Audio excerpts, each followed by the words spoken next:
क्यों कहते हैं इस छोटी दीपावली को नरक चौदस, नरक चतुर्दशी?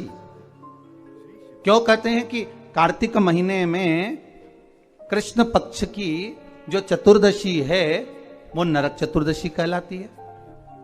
उसका कारण क्या है? हम सब तो हमेशा सुनते रहे कि ये नरक चतुर्दशी है। घर के बच्चे भी हमसे पूछेंगे माँ नरक चतुर्दशी का मतलब क्या है? तो एक भाषा में तो अभी आशीष जी ने कहा कि नरकासुर का संहार किया भगवान ने, इसलिए नरक चतुर्दशी का वर्णन आ गया।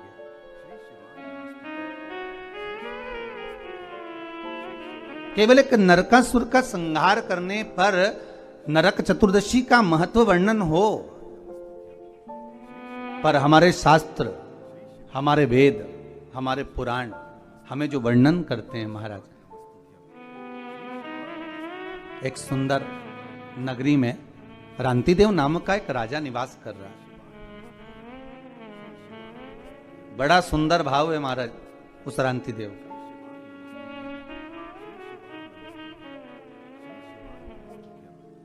धर्म का चर्चा करना, भजन करना, कीर्तन करना, स्मरण करना, नाम जाप करना, ये रांतिदेव के नियम था।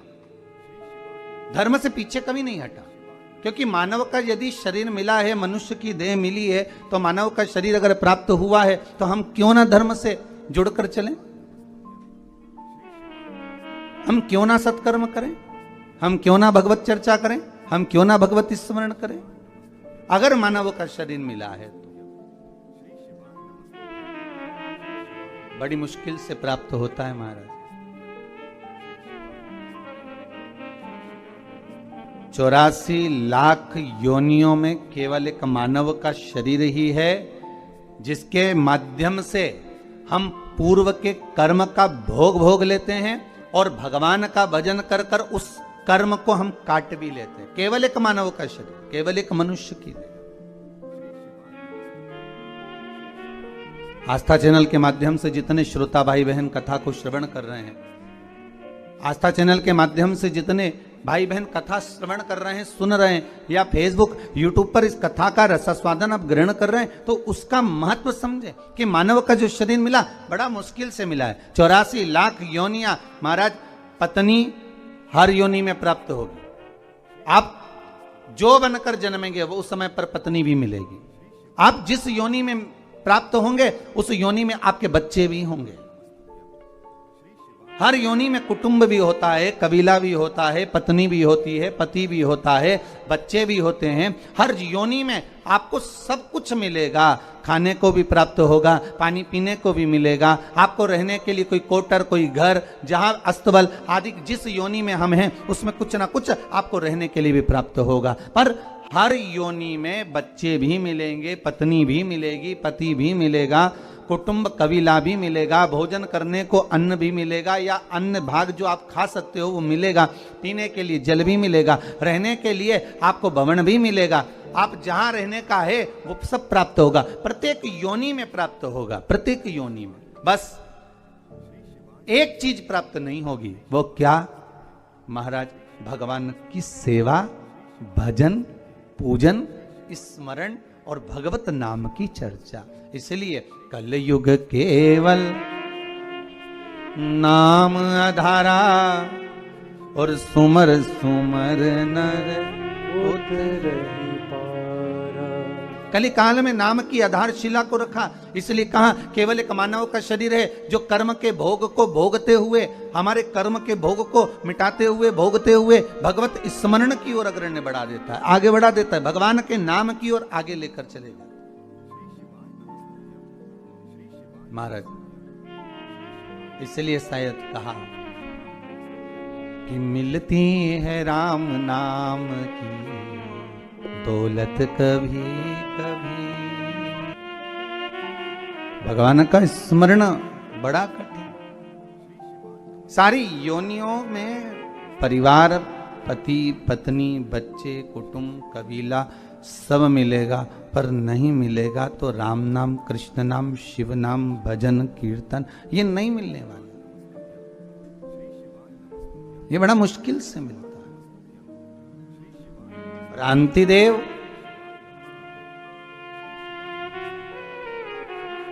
इतने धर्मात्मा राजा थे, हर पल हर घड़ी हर क्षण दान पुण्य संकीर्तन सब करा, पर जब अंतिम समय आया,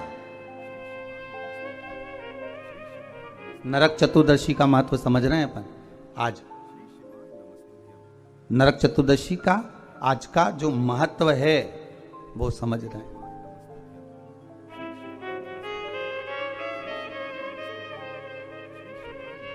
क्या महत्व है नरक चतुर्दशी का? कृष्ण पक्ष की कार्तिक महीने की इस चतुर्दशी का, रूप चतुर्दशी का, नरक चतुर्दशी का क्या महत्व है उसको समझना। उसके पूजन का क्या विधान है? छोटी दीपावली क्यों कहते हैं? क्यों दिए लगाए जाते हैं? उसके महत्व को समझ। महाराज क्रांतिदेव का जब अंतिम समय आया और यम के दूत आए क्रांतिदेव को बंदी बनाने के लिए, तो क्रांतिदेव ने पूछा, आप कौन हो, कहां से आए हो? भगवान का भजन करने वाला, स्मरण करने वाला, भगवत नाम की चर्चा करने वाला, कीर्तन करने वाला, दान पुण्य करने वाला, सत्कर्म करने वाला, भगवत नाम के भजन में डूबने वाला जब अंतिम समय में अपने प्राणों को छोड़ता है, तो महाराज शिव महापुराण की कथा कहती है, हमारे धर्म और शास्त्र कहते हैं, भजन करने वाला जब प्राणों को छोड़ता है तो यम के दूत सामने खड़े रहते हैं और उस जीव को ले जाने का जब समय होता है तब वो यम के दूत से चर्चा भी कर लेता है, बात भी कर लेता है। कई लोग कहते हैं महाराज जी, क्या मरने वाला व्यक्ति यमदूतों से बात करता है? क्यों नहीं करता? क्रांतिदेव का चरित्र कर रहा है, आज नरक चतुर्दशी का चरित्र कर रहा है। क्रांतिदेव यमदूत सामने खड़े हैं और उनसे बात कर रहा है। शिव महापुराण में राजा श्वेत का चरित्र आता है, यमदूत सामने खड़े हैं और राजा श्वेत उनसे बात कर रहा है। मार्कंडे भगवान का चरित्र आता है, यम के दूत सामने खड़े हुए हैं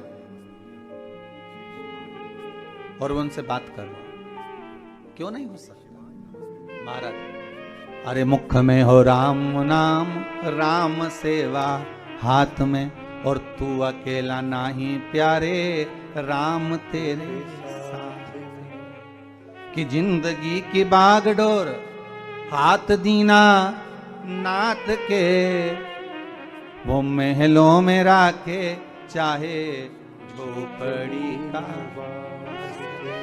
सीताराम सीताराम सीताराम कहिए, जाहि विधि राखे राम ताहि विधि रहिए। क्यों नहीं हो सकता? अगर आप सत्संग में लगे हो, भजन में लगे हो, कीर्तन में लगे हो, मंत्र जाप में लगे हो, मंत्र स्मरण में लगे हो, भगवान की भक्ति में अगर डूबे हुए हो, तो यमदूतों की भी सामर्थ्यता नहीं, हिम्मत नहीं कि आपको उठाकर ऐसे ही ले जाए।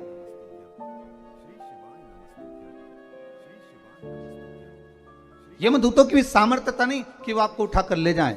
वहां तो चर्चा होती है, बात होती है कि साहब हम आए हैं, यमदूत सामने नजर आते हैं। कहीं कहीं आप लोगों ने भी अपने जीवन में सुना होगा, जब किसी के प्राण छूटते हैं तो कहते हैं ना कि उनको तो पहले ही भान हो गया था, उनको तो पहले ही मालूम पड़ गया था, उनने तो कह दिया था साहब कि ऐसा हो रहा है। कई बार हम कहते हैं, हमारी सहज भाषा में आप लोगों ने भी अपने जीवन में सुना होगा कि वो ऐसा बोल गया, वो ऐसा कर गया, उसको तो मालूम पड़ गया था, उसकी तो सूचना मिल गई थी, अंतिम समय क्या है उसको मालूम पड़ गया। पर महाराज आज क्रांतिदेव के साथ वही हुआ। क्रांतिदेव ने पूछ लिया, कौन हो? यमदूत। लेने आए हो? हाँ, चलना पड़ेगा। बिल्कुल चलता हूं। कहां लेकर जाओगे? नरक। हो क्रांतिदेव करे, मैंने इतना दान करा, पुण्य करा, सत्कर्म करा, धर्म चर्चा करी, भगवत नाम लिया, जगत में मैंने सारा दान पुण्य धर्म सब कुछ करा, और तुम कह रहे हो कि मुझे नरक लेकर जाओगे? ये कहां का तरीका है? ये कौन सा तरीका है? कार्तिक महीने की यही चतुर्दशी कृष्ण पक्ष की थी, जिस दिन क्रांतिदेव यमदूतों से बात कर रहे हैं और कह रहे हैं तुम मुझे नरक लेकर जाओगे। मैंने पाप कौन सा करा है? भाई व्यक्ति अगर कोई पाप कर्म करे, व्यक्ति अगर कोई गलत कर्म करे तो कहा जाए कि इसने पाप कर्म करा है तो इसको नरक भेज दिया जाए। पर मैंने पाप कौन सा करा है जो मुझे नरक भेज रहे हो? तो कहा महाराज जी आपने 2 पाप करे। कौन कौन से? तो कहा पहला पाप ये कि दरवाजे पर गाय आई, गौ माता आई, दरवाजे पर खड़ी रही, इंतजार करती रही और आपने गौ माता को भोजन नहीं दिया, भूखी चली गई। और दूसरा पाप आपने करा, दरवाजे पर ब्राह्मण आया और आप उसको अन्न भाग ग्रहण नहीं करवा सके, आप उसको भोजन नहीं करा सके। अब रांति देव ने पूछा ये हुआ कब था, ये तो बताओ पहले। अच्छा, सब जगह की फाइलें गायब हो सकती है, सारी फाइलें मिटाई जा सकती है, पर उस परमात्मा के द्वार पर जो फाइल लिखी जाती है उसे कोई मिटा नहीं सकता। मत बुरे कर्म कर बंदे वरना पछताएगा, भगवान की आंखों से तू बच नहीं पाएगा, तू बच नहीं पाएगा। उसको पहचान नहीं सकते। सारी फाइलें मिटाई जा सकती हैं, हर फाइल को छुपाया जा सकता है, हमारा लिखा हुआ हम उसको मिटा सकते हैं, पर परमात्मा की फाइल में एक बार अगर नाम चढ़ गया, कौन सी तारीख, कौन तिथि, कौन पल, कौन घड़ी, कौन क्षण आपने क्या कर्म करा है, वो परमात्मा की खाते में लिखा हुआ है।